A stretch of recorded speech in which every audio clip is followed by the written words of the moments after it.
Assalamualaikum warahmatullahi wabarakatuh. Kami dari kelompok 2, sesi 297 dengan mata kuliah Pendidikan Kewarganegaraan dengan dosen pengampu Bapak Firza SPD MPD akan menjelaskan materi mengenai wawasan Nusantara dengan judul Merajut Indonesia dalam Genggaman Keseharian yang beranggotakan saya Sakia Ramadan, saya Rifonata Aziza, saya Marsya Aliazad, saya Najwa Sarah Nabila. Perkenalkan, nama saya Hanifatun Faidah. Indonesia bukan sekedar nama di peta dunia. Ia adalah rumah besar yang dihuni oleh jutaan manusia dari ribuan pulau dengan keberagaman bahasa, adat, dan kepercayaan. Dari Sabang sampai Merauke, dari Miangas hingga Rote. Seluruh penjuru negeri ini terikat dalam satu kesatuan yang kokoh. Merajut Indonesia berarti membangun keberagaman dengan hati yang lapang dan pikiran yang terbuka. Rasa cinta terhadap tanah air tidak selalu dilihat dengan hal besar, tapi justru dilihat dengan hal sederhana. Menghargai budaya lain, menjaga lingkungan sekitar, menolak ujaran kebencian, dan menumbuhkan rasa semangat di tengah derasnya arus digital yang sering memecah belah kita. Sebagai contoh nyata dalam kehidupan sehari-hari, mari kita dengarkan penjelasan dari rekan saya berikut ini. Terdapat beberapa contoh sederhana yang sering kita alami. Yang pertama, menikmati kuliner khas daerah lain. Sebagai orang Padang, kita sangat menikmati nasi kapau atau sate Padang. Tak jarang juga kita juga membeli pempek dari Palembang, atau makan bakso dari Jawa, atau bahkan kita mencari sushi atau pizza yang sudah beradaptasi dengan lidah lokal.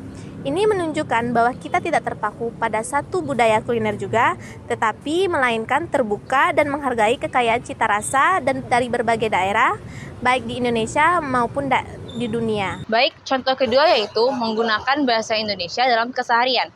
Meskipun kita tinggal di daerah Sumatera Barat yang menggunakan bahasa Minang sebagai bahasa keseharian, tetapi saat berkomunikasi dengan orang dari luar Sumatera, kita dapat berkomunikasi dengan bahasa Indonesia.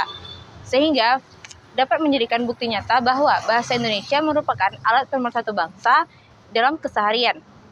Kemampuan kita dalam beralih bahasa dan memahami dialog atau logat dari daerah lain merupakan contoh dari wawasan Nusantara.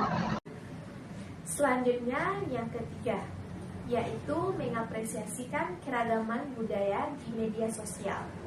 Sekarang, kita bisa dengan mudah melihat video tarian adat dari Papua, mendengarkan musik daerah dari Kalimantan, atau melihat vlog tentang keindahannya Raja Ampat hanya lewat ponsel. Ketika kita menyukai, membagikan, atau bahkan berkomentar positif tentang konten-konten budaya ini, kita sedang mengapresiasikan keberagaman dan kekayaan Indonesia. Ini bukan hanya tentang hiburan, tetapi juga tentang memperkuat rasa memiliki dan bangga terhadap identitas nasional yang menjemuk.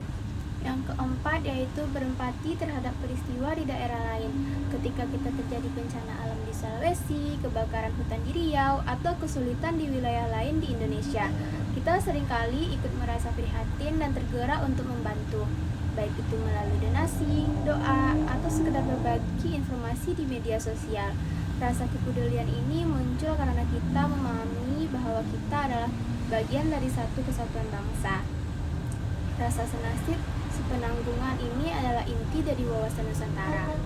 Yang kelima yaitu menjaga kebersihan lingkungan dan sumber daya lokal.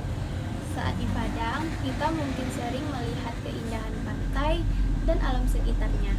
Ketika kita membuang sampah sembarangan, ikut serta dalam kegiatan bersih-bersih lingkungan, atau mendukung upaya pelestarian alam, kita sedang berkontribusi menjaga kelestarian bumi pertiwi. Ini adalah bentuk nyata dari wawasan Nusantara yang mengajarkan kita untuk bertanggung jawab tentang lingkungan. Karena kelestarian alam di satu daerah akan berdampak pada daerah lain dan pada akhirnya pada seluruh Indonesia. Yang keenam yaitu melestarikan budaya digital asli Indonesia. Indonesia punya banyak kearifan lokal, mulai dari cerita rakyat, legenda, hingga filosofi hidup.